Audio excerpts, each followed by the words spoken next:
Avec Gaston Steiner, votre accueil, c'est aussi un mot de construction autour de construction de la confiance dont a parlé Christophe Gauthier. Et tout au long de la journée, donc, des exemples de pratiques que vous avez pu mettre en œuvre à Alsace e-Santé grâce à une mobilisation autour de ces sujets de sécurité, mobilisation qui est assez originale en France. Il y a d'autres régions qui travaillent sur la sécurité, mais la façon dont vous le faites ici en Alsace et au GCS méritait effectivement cette journée, cette construction complète autour du sujet. Merci beaucoup. Bonjour à tous. Je voudrais saluer Madame Lila Mérabé, vice-présidente de la région Alsace et d'Alsace Innovation, qui nous fait le plaisir d'être avec nous. Monsieur le directeur général, monsieur le professeur, messieurs les directeurs, mesdames, messieurs. Je voudrais vraiment remercier nos deux partenaires dans cette opération, qui sont les US et l'IRCAD, monsieur Gauthier, pour votre implication, l'implication de vos équipes qui ont fait un gros travail. Et le professeur Maresco, qui n'est pas avec nous malheureusement aujourd'hui, mais vous-même, cher professeur, pour votre accueil, la mise à disposition de cet amphi et les locaux de tout à l'heure qu'on découvrira du BioCluster. On ira à la pause de midi. Voilà, merci vraiment. Je crois que c'est une opération de partenariat qui augure peut-être d'autres projets dans le domaine qui nous occupe aujourd'hui, la sécurité et l'innovation qui nous tient à cœur. L'innovation et la sécurité sont au cœur des préoccupations d'Alsace e-Santé, vous vous en doutez. À l'heure du déploiement des services numériques aussi importants comme le CIMRAL, ce qui est un gros projet de partage d'images. Et d'ailleurs, je pense qu'on doit être première région française aujourd'hui à partager l'imagerie médicale entre différents acteurs de santé, ce qui va être fait bientôt entre les hôpitaux universitaires de Strasbourg et d'autres acteurs. Mais également les réseaux de télémédecine. On a commencé à déployer de la télémédecine, montre que ces enjeux liés à la sécurité sont extrêmement importants. Ça a été dit ce matin, je ne vais pas y revenir, avec tout ce qui comporte cette ouverture des réseaux et le fait qu'un acteur...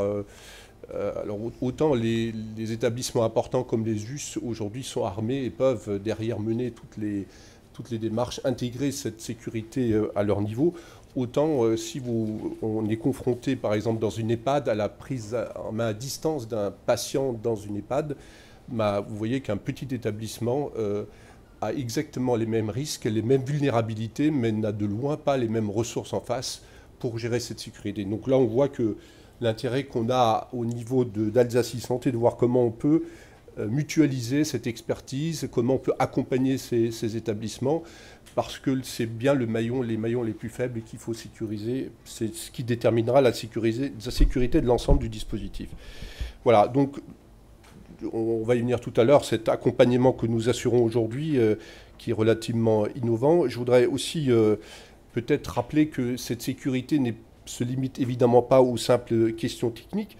Elle est déterminante, M. Gauthier l'a dit ce matin, pour la qualité et la continuité des soins et la capacité demain de recomposer l'offre de soins. Vous l'avez mentionné ce matin, le fait qu'un centre hospitalier de référence ou un CHU puisse devenir un centre de recours en télémédecine. Aujourd'hui, c'est des choses qu'il faut envisager, qu'on n'a peut-être pas encore complètement intégrées, mais on voit bien que sans cette chaîne de sécurité, ça va être difficile d'avoir cette continuité et cette recomposition possible, parce que c'est bien de ça qu'il s'agit. Alors, Alsace e-Santé a travaillé depuis près de 3 ans avec ses membres. Donc, Alsace e-Santé aujourd'hui rassemble à peu près 45 membres, dont le CHU, mais également des établissements de toute taille, le médico-social, la médecine libérale. Donc, sur cette thématique de sécurité des systèmes d'information, il a retenu 2 principes d'action finalement assez simples. Le premier, c'est l'accompagnement, on l'a dit tout à l'heure, accompagnement des établissements et des autres acteurs sur ce principe et le principe de mutualisation de l'expertise. Donc l'accompagnement, pourquoi? Mais simplement parce qu'il y a un accompagnement en termes de méthodologie qu'il faut apporter aux établissements. Nous avons mis en place une méthodologie en commun avec simplement un travail collaboratif qu'on a mené avec les établissements, de mettre en place les bonnes pratiques, d'accompagner les établissements dans leurs opérations de préparer les accréditations, toutes les opérations d'audit interne pour effectivement être en mesure de passer toutes ces phases-là qui sont extrêmement importantes et de prévoir cet accompagnement à la fois au niveau des métiers sur notamment tout ce qui est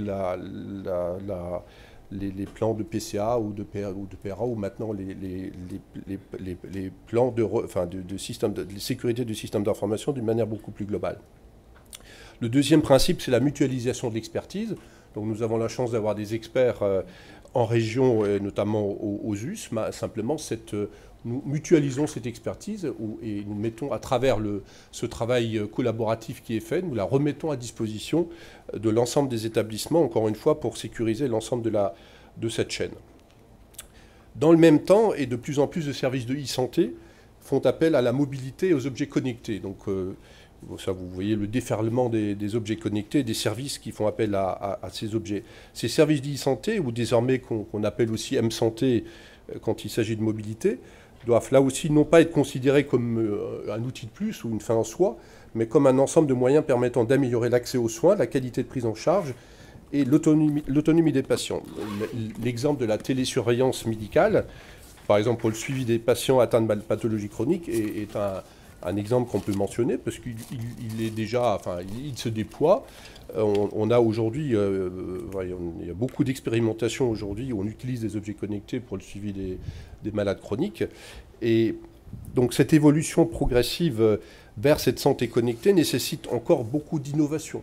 On voit qu'on n'est pas du tout au bout, on commence à avoir des éléments, des services qui fonctionnent, mais on n'a pas encore de plateforme globale d'intégration où on peut mutualiser là aussi des dispositifs complets de télésurveillance et derrière aussi d'arriver à des modèles économiques qui soient viables.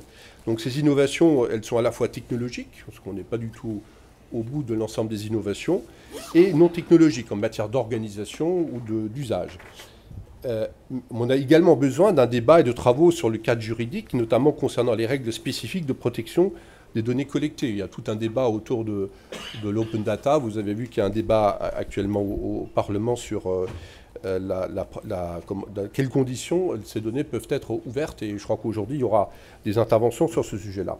Concernant ce volet innovation, Alsace e-santé vient d'engager un partenariat avec Alsace e-santé vient d'engager un partenariat avec Alsace Innovation, qui est une structure donc régionale dédiée à l'accompagnement et au financement des projets d'innovation déployés au sein des entreprises régionales.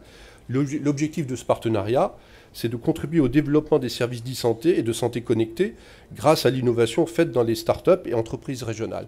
Je crois qu'il y a un élément important qu'il faut rajouter par rapport aussi à ce qu'on a vu comme innovation qui se fait à l'IRCAD ou à l'IHU, c'est que derrière l'e-santé, et Mme Lila Mérabé l'a rappelé ce matin avant ces débats, qui est une dimension territoriale. Donc je crois que la e-santé doit également être vue aujourd'hui comme les moyens de conserver une offre de soins, de développer une offre de soins qui prend en compte tous les acteurs, y compris dans les zones un peu moins favorisées.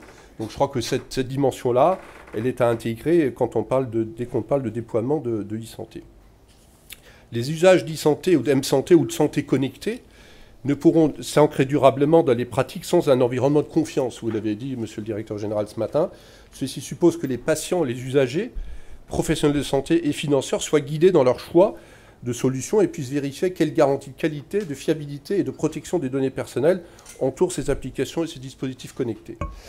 Le service que nous avons mis au point à Alsace e-santé, qui est un service d'accompagnement qui prend le nom de CAPSIS, je crois qu'on pourra échanger aujourd'hui là-dessus, comme pour conseil et assistance et accompagnement à la politique de sécurité des systèmes d'information, permet d'accompagner nos membres et il pourra être mutualisé demain, sans doute, à un écosystème plus vaste, du moment qu'on y intègre d'autres acteurs de l'écosystème, pourquoi pas aux porteurs de projets, aux entreprises, qui pourront également bénéficier de cet accompagnement en matière de sécurité. Je formule le vœu que nous soyons en mesure collectivement de créer cet environnement de confiance dans lequel nous serons en mesure de créer, d'expérimenter, d'évaluer de nouveaux services innovants qui répondent aux enjeux de santé publique et aux règles de sécurité, de protection des données personnelles. Je souhaite que cette journée innovation et sécurité d'aujourd'hui participe pleinement à ce débat et contribue à la définition de ce cadre commun et de cet espace de confiance propice à l'innovation et au développement des services numériques qui répondront aux attentes et exigences de notre système de santé de demain. Je vous remercie pour votre attention.